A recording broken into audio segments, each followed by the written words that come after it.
July 10వ తారీఖున మన తెలుగు ప్రజలందరూ కూడా చాలా షాక్కి గురైన రోజు అండి. ఎందుకంటే మన తెలంగాణలో హైదరాబాద్కి 60 కిలోమీటర్ల దూరంలో షాబాద్ మండలంలో ఒక ఘటన జరిగింది. ఆ ఘటన నిజంగా చాలా దురదృష్టకరం అండి.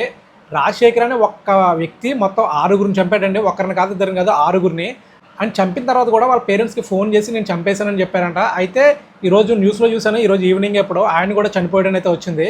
ఇంకా ఇష్యూకి సంబంధించి ప్రాపర్ డీటెయిల్స్ అన్ని వీడియోలో అయితే మాట్లాడుకుందాం మనం. ఇంకా డీటెయిల్స్లోకి వస్తే రాజశేఖర్ అనే ఈయన 2018లో లవ్ మ్యారేజ్ చేసుకున్నాడండి ఒక అమ్మాయిని.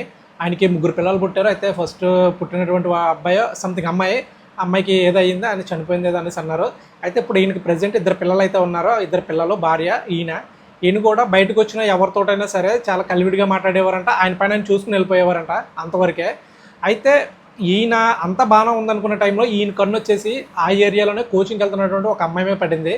ఆ అమ్మాయికి 16 సంవత్సరాలు. ఆ అమ్మాయిని మనోడు ఎలాగైనా సరే లోపరుచుకోవాలని చూశాడు.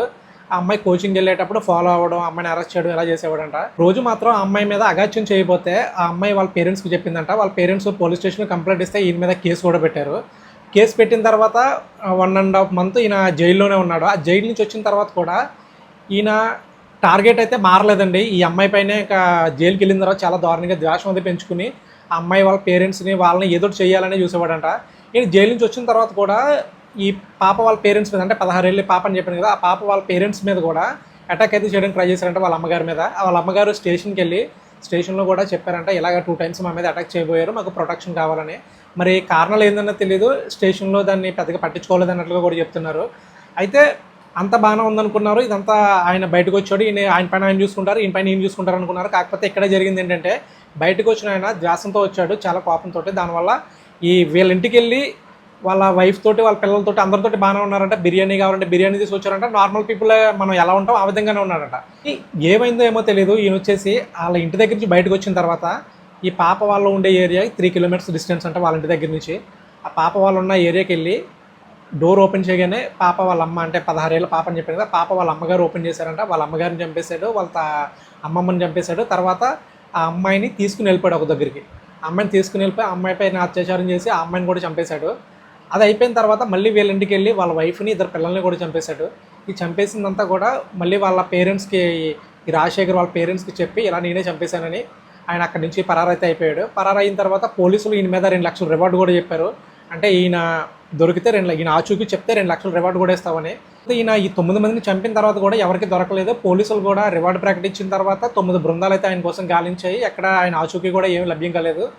తర్వాత ఈయన ఈరోజు ఈవినింగ్ వచ్చేసి రంగారెడ్డి జిల్లాలో కొత్తూరు మండలంలో పెంజర్లు అనే ఒక ఏరియాలో ఈయన చనిపోయినట్లు ఎవరో గుర్తుది, అంటే స్థానికులు పోలీసులకి ఫోన్ చేసి చెప్పారంట, ఆచూకీ పలానా దగ్గర ఉందని, ఈయన చనిపోయినట్లు ఉన్నదని. ఈ ఆచూకీ చెప్పడంతో పోలీసులు అక్కడికి వెళ్ళారు. ఈయన పక్కనే పాయిజన్ బాటిల్ కూడా ఉందంట. ఆ బాటిల్ చూస్తే ఈయన పాయిజన్ తాగి చనిపోయినట్లుగా పోలీసులు అయితే అనుకున్నారు. మర్డర్ రిపోర్ట్ నింపుతూ ఆయన ల్యాబ్ కూడా పంపించారంట. ఇంకా రిమైనింగ్ వచ్చేసి ఈయన వాడినటువంటి ఫోన్లో ఒక వీడియో కూడా వచ్చిందంట. ఆ వీడియో ఏంటంటే పోలీసు వారు ఆయన చనిపోయిన దగ్గర వీడియో ఫోన్ కూడా స్వాధీనం చేసుకున్నారు. ఆ ఫోన్లో ఒక వీడియో కూడా వచ్చిందంట. ఆ వీడియో ఏంటంటే, ఈ 16 ఏళ్ళ పాప నేను చంపేశారు కదా, వాళ్ళ వల్ల నేను మోసపోయాను అన్నట్లుగా నా దగ్గర డబ్బులు అవి తీసుకుని చివరికి నేనే మోసపోయాను, నా మీద కేసు కూడా పెట్టారు, ఇవాళ నా ఫ్యామిలీ మొత్తం కూడా ఇదైపోయింది అన్నట్లుగా కూడా ఆయన ఆ వీడియోలో అయితే చెప్పారని కూడా చెప్పారు. అదంతా కూడా పోలీసు వారు ప్రెస్ మీట్ పెట్టి చెప్తేనే మనకు అఫీషియల్గా తెలుస్తుంది. ఏదైనా సరే ఈయన 6గురిని చంపాడు అనేసరికి జనంలో అయితే మాత్రం వ్యతిరేకత చాలా ఎక్కువగా వచ్చిందండి. ప్రతి ఒక్కరూ కూడా ఈయన్ని ఎన్కౌంటర్ చేయాలని అనేవారు. కానీ ఆయన నిర్ణయం తీసుకుని ఆయనే చనిపోయాడు. ఒక్క తప్పు నిర్ణయం అనేది జీవితాన్ని నాశనం చేస్తుందండి. ఆయన లైఫ్లో మరి పర్సనల్గా ఆయన చెప్పినట్లు ఏమైనా ఉన్నాయో లేదో తెలియదు, కానీ ఏదైనా సరే ఈయన చేసిన ఒక మిస్టేక్ వల్ల మొత్తం 6 ప్రాణాలు అయితే పోయండి. 6 కూడా ఆయన వల్ల చనిపోయారు. ఆయన చేసింది అయితే ముమ్మాటికి తప్పే. కాకపోతే చివరికి ఆయనకి ఆయనే శిక్ష అయితే విధించుకున్నారు.